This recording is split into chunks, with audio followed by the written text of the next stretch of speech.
Hey guys, welcome to my channel. I'm Amy Lynn and I wanted to do a series with you guys called Real Talk, talking about things that maybe some people have talked about, but I want to give you guys more information about certain subjects.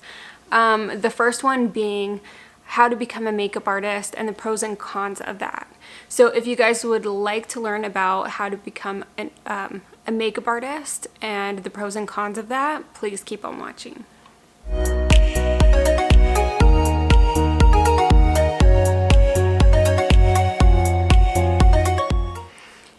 Alright guys, so for this series in Real Talk, I wanted to talk about how to become a makeup artist, and I made a ton of notes of how I did it.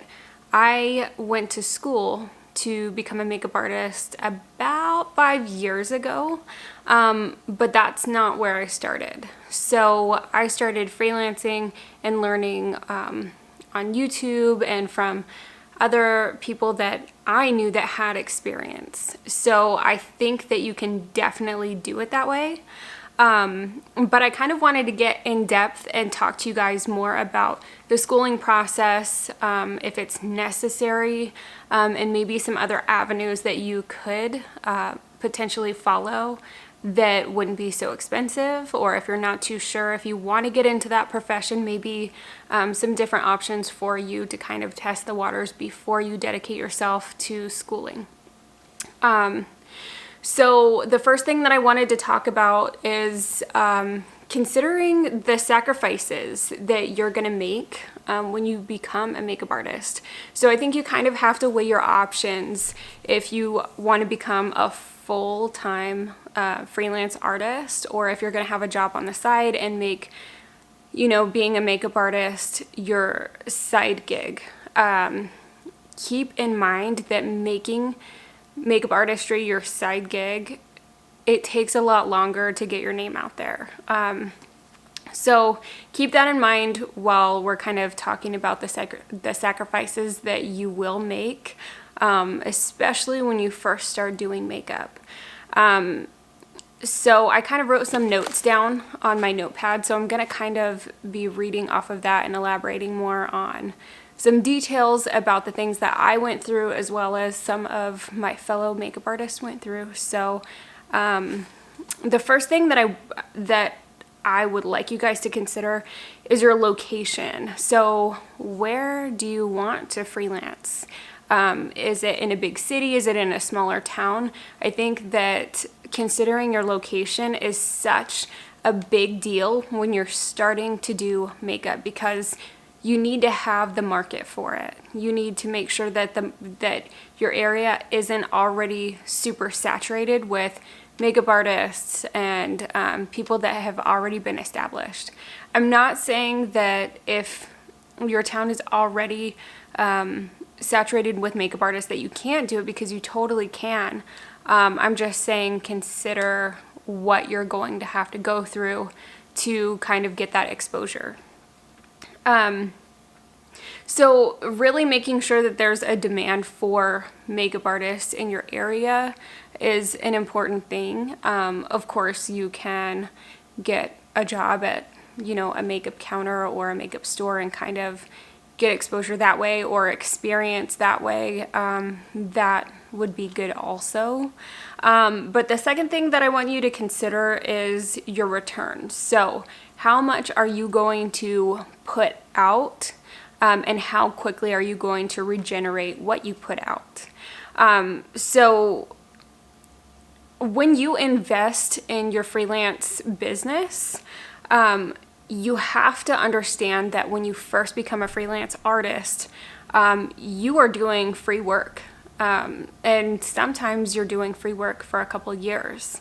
So what you're investing into your freelance business, you're not always going to see that money back. So understand that sacrifice, that more than likely it would be a great idea for you to, you know, have makeup as your side gig. Make it for, you know, after work or over the weekends, and kind of be able to afford your kit. And you don't have to start out with something that's super expensive or whatever. I think that we have a lot of different options now that we didn't have years ago. So always consider what you are investing into your freelance business, and just understand that you're not going to see that money back for a little while. And just don't, if you are going to get into that, understand that that shouldn't tear you down. That shouldn't deter you from wanting to do it if you're passionate about it. Because the compensation will come. It just takes time. And again, depending on where you are, what area you live in and what area you're trying to freelance in, that makes a big difference also with the return. So on that note of working for free, basically you're doing trade shoots with photographers or with models. You do the makeup in return for their photo rights. So basically the photographer will collaborate with you and you'll do the makeup. They will give you the photos for you to put in your portfolio. Portfolios are a big deal, but more so online. So people are going to want to see your work online on Instagram or on your personal webpage. Putting together something that you could flip through like a photo book probably isn't the best way to advertise yourself, because everything is on the internet these days. So keeping everything easily accessible to people, that's going to help you generate clientele. So you're not always going to be recognized in pictures, so try not to let that get you down. So sometimes, when you do makeup for a photographer or for a model, you're not always going to get that recognition, and that's fine. As long as you are using that photo on your platform and putting your own work out there yourself, don't get down because you're not being recognized, because you won't always, and that's the harsh reality of that. So you won't always gain exposure through models or through photographers. And it's not one of those things that you agree upon. The photographer's not always going to give you recognition, and technically they don't really have to. It kind of sucks. It does suck to feel that way, but it's not the worst thing that's going to happen. So always stay positive about what's going on, and basically feel good about your work. You did it. The model knows you did it. The people that you have worked behind the set with knows that you did it. So advertise yourself, support yourself, and be your own cheerleader. So the pros of becoming a makeup artist or a working makeup artist is you really get the chance to build relationships with really cool people. So photographers, models, just different types of clients, whether it be a bride or a girl that you're doing prom makeup on, or bridesmaids, things like that. You really get the chance to connect with so many different people. So if you love meeting new people, you love hearing stories about people's lives and really connecting with them on a different level, this career path will definitely take you in that direction. So you get to hear so many things about these beautiful people. You get to make them feel beautiful, and you get to elevate them in such a special way that makeup artistry is just really touching when they see the result. You get people that are emotional about the final look of everything, and they feel beautiful, and you make them feel their best. And so that connection and that and the chance to actually make somebody feel that way about themselves is so special. So there are those rewards. Even if you're working for free or doing trade or whatever, you still get that satisfaction of making somebody feel amazing. And I think that being that type of impact in somebody's life is enough compensation as it is. Of course, regular compensation is nice, but that gratification is just something that you can't replace. So, and you get to build relationships off of that. There's a lot of clients that I've worked on that I'm still friends with because I've just found such a deep connection with them, or it was just an instant friendship. And I really appreciate those people. And I think that if you do choose to become a makeup artist, you will appreciate those relationships as well. The cons of becoming a makeup artist, sometimes your work, like I said, it won't be recognized, and that's fine. But also, depending on your location, your reoccurring clientele could be sparse. So you might have a couple clients and you might do like a lingerie shoot, like a boudoir shoot, and then you might do, like family photos or couple photos or save the date pictures, and then engagement photos, and then their wedding. So that's kind of how you gain your clientele, but they're not always going to have events like that. So obviously getting referrals by word of mouth is the most important thing, because that's going to keep you booked. That's going to keep your clientele coming in. But there's always a time and a place for that. So there's always going to be certain occasions or certain seasons where you're going to be busier than others, and that's fine. But just keep it as a second job until you feel financially comfortable enough to break away from your job to do this full time. So with that being said,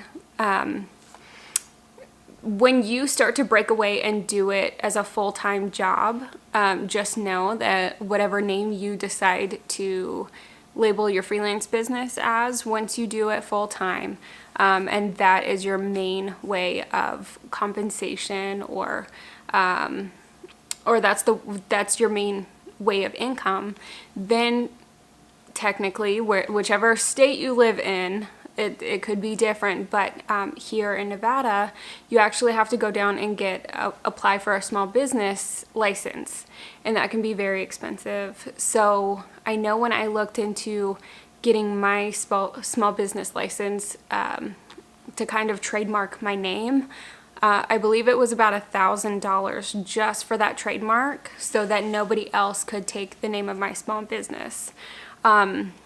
You have to factor in doing your taxes and what you're going to claim, and so I think that it gets a little bit more technical.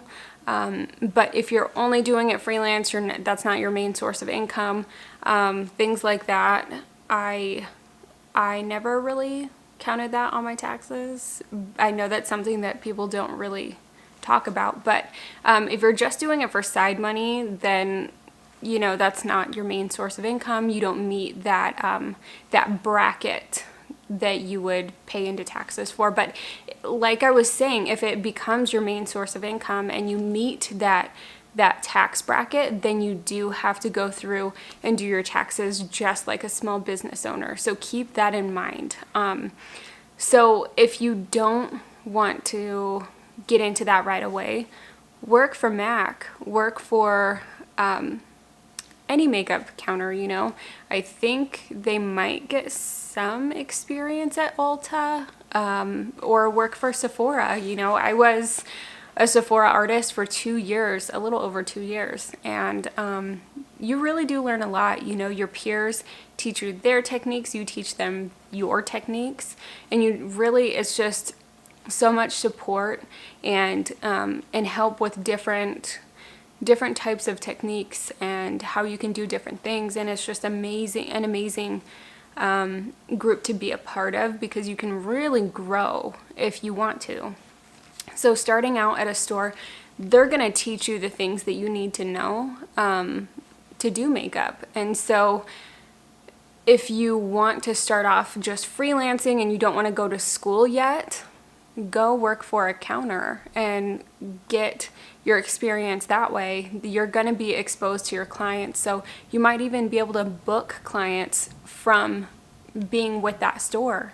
I know that I had some clients that I would book with outside of my store, but you have to be careful, because if it's like a Sephora or something like that, taking their clients away from them could get you in a lot of trouble. If you're just putting out your business information and encouraging that people work with you, some stores do not support that. I, for one, have worked with a person that was fired because of that. So, I mean, take it how you want to, but once you're ready to actually get yourself out there, maybe working for a store that doesn't really support you going off and doing your own thing wouldn't be such a great idea. I have a couple friends that work for MAC, and MAC is totally supportive, from what I've heard, of you going out there and getting business. Oh my gosh, my voice just became so raspy right now. So MAC is one of those stores that wants you to grow as an artist, and you know, that's amazing. I've never worked for MAC. I've thought about it, but I have a full-time job, and I just got away from working, you know, working my weekends doing makeup and things like that, to finally have my own space and my own weekends and time to actually film things and create content, which has been really amazing. So I think that if you want to go to school, there's a lot of different options. I went to school in San Francisco to do makeup, but if you are that dedicated and that serious about being a makeup artist, get a license for something else too. Be an esthetician, because you know, having that license, being an esthetician, you have a deep understanding for the skin. The skin is the number one thing, the number one factor when you're doing makeup on a client. You need to be able to recommend things for their skincare routines and have that education to share with your clients, so that they understand that the skin, healthy skin, is gonna provide a clean base, a clear base for beautiful makeup. If you don't have healthy skin, you're not gonna have great looking makeup. You know, great makeup starts with a good base. So really giving the client that understanding makes it a little bit easier, and if you could better recommend things for your clients, they're going to appreciate that more. So doing skin preps on your clients, they're going to keep coming back to you because of that. So if you want to go to school just to be a makeup artist, think about other avenues, you know, cosmetology, things like that. So you have different options just in case you don't want to do makeup anymore, because it happens. So, you know, doing something like that, if I would have known that, I would have gotten licensing for esthetician work or something, because it's not, just doing makeup doesn't always keep you busy. And I'm glad that I worked with Sephora and I had the chance to cross-train into skincare, because it's such a big part of makeup. And a lot of people, you know, just think makeup and not skin. And it's really, they both pair together. They both are pretty much in the same playing field. So having knowledge in both fields really does help. So when you're in school, just like any type of schooling, you're going to learn the basics. Unless you go to special effects school and things like that, you're going to learn different things. It's just like specializing in different little areas.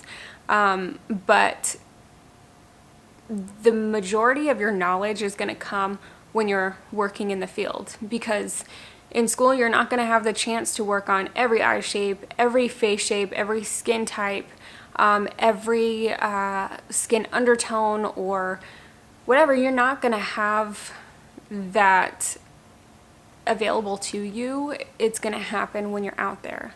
So take that as what it is. I mean, you can absolutely work at a store like Sephora, MAC, or whatever, and you're going to have that experience with different undertones, skin types, different skin colors, things like that, and you're really going to learn what works best with different things and it becomes easier as you keep doing it.